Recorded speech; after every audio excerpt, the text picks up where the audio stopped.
Chairman of the House Judiciary Committee, Ohio Congressman Jim Jordan joins me. Good evening, sir.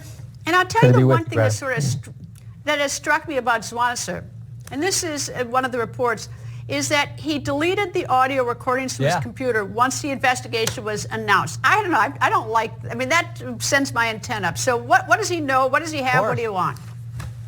Well, we want the tapes when he interviewed President Biden, where Biden told him, hey, this is classified information. I mean, Joe Biden knowingly disclosed classified information, and he disclosed it to someone who wasn't allowed to get it. Zwonitzer had no clearance, so he knew the rules, violated the rules, and his motive, of course, was the $8 million he was getting paid for this book that Mr. Zwonitzer wrote.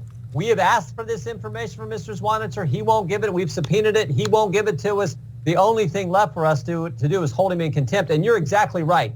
The very fact that once he saw there was an investigation, Robert Hur is named special counsel. He's investigating this. He goes into his computer and tries to delete the audio tapes.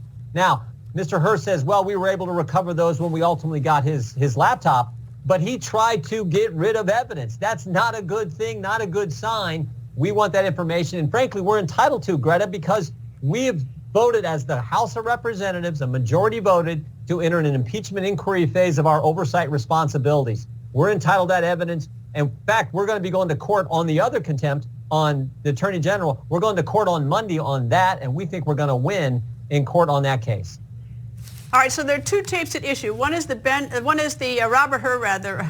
Robert Hur investigation when he interviewed the President Biden. The other is this ghostwriter when he interviewed on the book. We know that according to the ghostwriter that he got classified information. We know that, but we don't have the audio tape. The other tape, the White House admits to editing, but says that they're insignificant edits, but we don't have the tapes to see whether what these edits were, whether they're meaningless or not. So I mean, so there's a lot of unknowns, and you've got the former Attorney General. I mean, not the former, the current Attorney General saying you can't have them.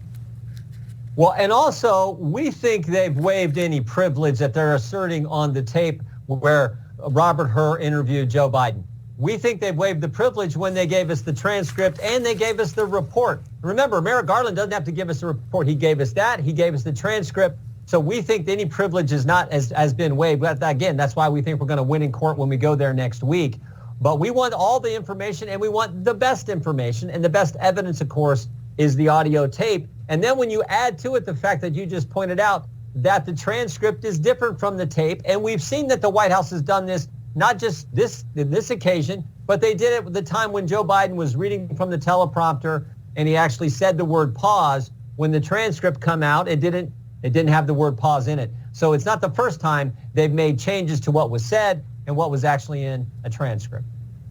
And there's some precedent for providing recordings to the president. I remember former President Bill Clinton back in the 1990s. There was a tape where he testified under oath, and we were allowed to see it, so that we know so the American people. Look, the other problem that I think is here a little bit here is the whole idea whether there's disparate treatment between a double standard in terms of the prosecution of the case, because Hillary Clinton didn't get prosecuted, neither did Mike Pence, and neither did Bill Clinton. I mean, they all had classified documents, and the president, they didn't, and then President Trump does. You've got that, but also at least there's a little part of it is that this president has not been accessible to the media. So anytime we get any information out of him, he's not, we don't get interviews with him. We don't get to know much. I guess we get Thursday, but we don't get to know him much. Right. I think that's all important.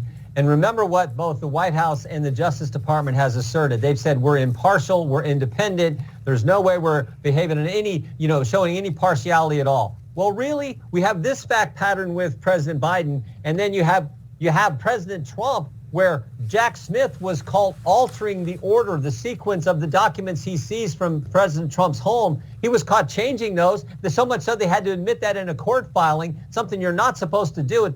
Some would say tampering with the evidence, and that's going on in that case. And President Trump's being charged, had his home raided, and then the different treatment here with President Biden, and as you point out, Secretary Clinton and others.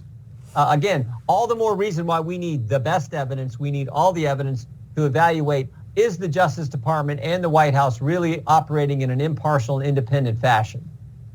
Well, I just say finally, I don't think any one of them, Pence, Clinton, Biden, or Trump is going to sell national secrets, but they ought to be treated fairly. They ought to be treated the same. Anyway, I'm taking the last word on that.